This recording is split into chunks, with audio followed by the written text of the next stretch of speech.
Excellencies, colleagues, it's a pleasure to address you today, and I extend my warm appreciation to Minister of Defense Sergei Shoigu, and a particular thanks to Alexander Fomin for this kind invitation.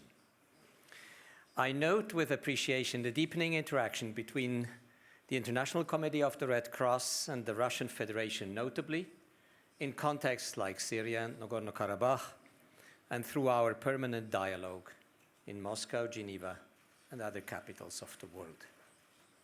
The ICRC operates in 100 countries globally, maintaining important dialogues with armed forces, security forces, and non-state belligerent. I will, in the following minutes, elaborate how humanitarian action can contribute to strategic stability. From its beginning almost 160 years ago, the ICRC has been about much more than the delivery of emergency aid. While humanitarian assistance is necessary to help people survive, it is not enough to break the cycles of violence. Changing behavior to better respect international humanitarian law is critical in order to protect civilians and those not or no longer participating in combat operations. Our aim is always humanitarian. Our actions are based on the principles of neutrality, impartiality, and independence. Our objectives are the trust of all parties to conflict and access to the most vulnerable communities. ICRC works to protect people's life and dignity. For example, to treat the wounded and detainees, or to ensure the respectful return of mortal remains, including soldiers.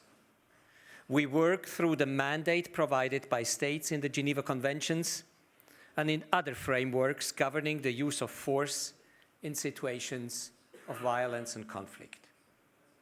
In today's conflict, we are challenged by a convergence of interlinked factors, from the fragmentation and proliferation of armed actors, the privatization of warfare, the widespread availability of weapons and high levels of criminal violence on top of armed conflicts in many places. Vicious cycles of violence are leading to protracted conflicts where countries are in crisis for decades.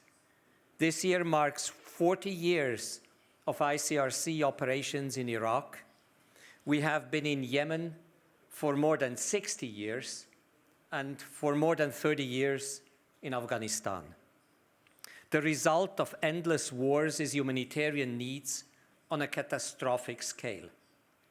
From the immediate impact of hostilities to the destruction of infrastructure and social systems in so many parts of the world. We live in a time of massive displacements due to violence and conflict, and a lack of hope for too many people victimized by war. Violence weakens societies, making them more prone to the impacts of climate change, pandemics, as we have seen over the last 18 months, and many other challenges still to come. Today, I bring to your attention 4 dynamics that are creating serious humanitarian consequences and demand our collective attention from militaries as well as civilians, humanitarians. 1, as the world has urbanized, so have conflicts, bringing new challenges for the implementation of international humanitarian law. Whole systems and communities are weakened when fighting occurs in densely populated areas and suffer from the cumulative impacts of unrestricted warfare, violence, poverty, pandemics, sanctions, and governance. 2, today nobody fights alone. Multiple support relationships between states and armed groups are a key feature of today's realities. Each time an alliance is formed, a bond is created that has the potential to worsen or reduce human suffering. The ICRC invites all actors to look further at how their influence in partnered military operations can be leveraged, not only to win wars at all price, but to protect civilians. We are ready to engage and continue dialogue with all armed forces on this topic. Thirdly, while addressing today's needs, the ICRC also keeps watch over the challenges of tomorrow. Advancing technologies are giving rise to new weapons and modes of warfare, and in turn, creating new humanitarian concerns. For example, over the last year, the pandemic was accompanied by cyber attacks on healthcare and electricity systems, posing serious risks for civilian infrastructures, even at a time when we're fighting the pandemic. We also remain concerned about the potentially indiscriminate impacts of autonomous weapons and the profound ethical challenges they pose. Here again, negotiations are important. 4, the global pandemic has brought a further layer of challenges to conflict, not only health or economic issues, but also to security actors. In a major evolution in law enforcement, armed forces and other security actors are increasingly involved in public health responses, whether through implementing quarantines, supporting healthcare provision, or border controls. This has raised challenges for armed forces operating under potentially unfamiliar law enforcement legal frameworks within domestic contexts. To assist militaries to navigate this complexity, the ICRC released a handbook to support legally compliant law enforcement operations, including to uphold the obligation to avoid unnecessary or disproportionate use of force when applied by armed forces. Excellencies, dear colleagues, the 4 factors I have mentioned provide challenges for humanitarian and armed actors alike. The ICRC seeks to work with you, sharing perspectives from our operational experience combined with our expertise in international humanitarian law.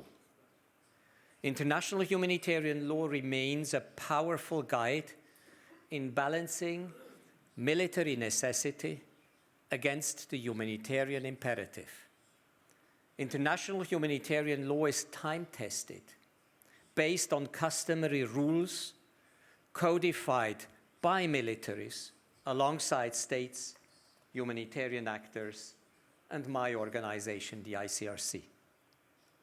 International humanitarian law recognizes the use of force as a legitimate tool in armed conflict. It provides rules to guide the application of force, ensuring legally compliant operations and reducing humanitarian suffering. IHL must be integrated into military education, doctrine, training, planning, and operational conduct. Militaries are also need clarity to frame their operations. Exceptionalism or transactional approaches to the law, saying that you only apply it when the adversary does, or narratives which blur the armed conflict threshold should not be accepted in today's world.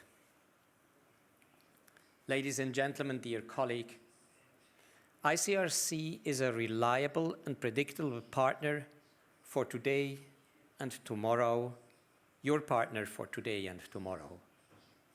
Our approach is two-way. The experience and perspectives you share with us are also critical.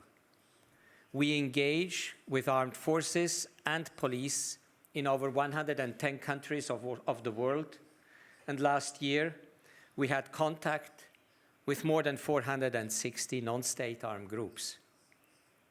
Through confidential bilateral dialogue with commanders, we share perspectives on operations and enhance compliance with the law in their planning and in the field in concrete operations.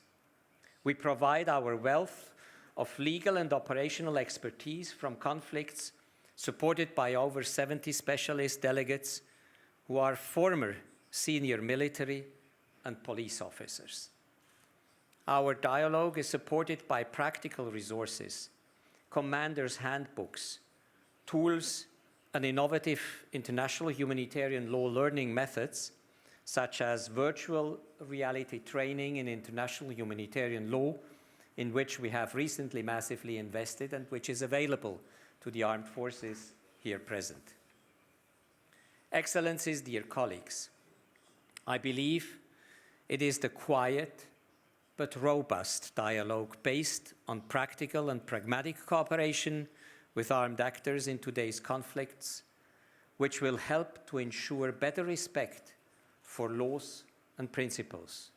In fora such as the Moscow International Security Conference, we also continue the valuable discussions, and I look forward to hearing from many other panelists in the next 2 days their distinguished thoughts. Thank you very much.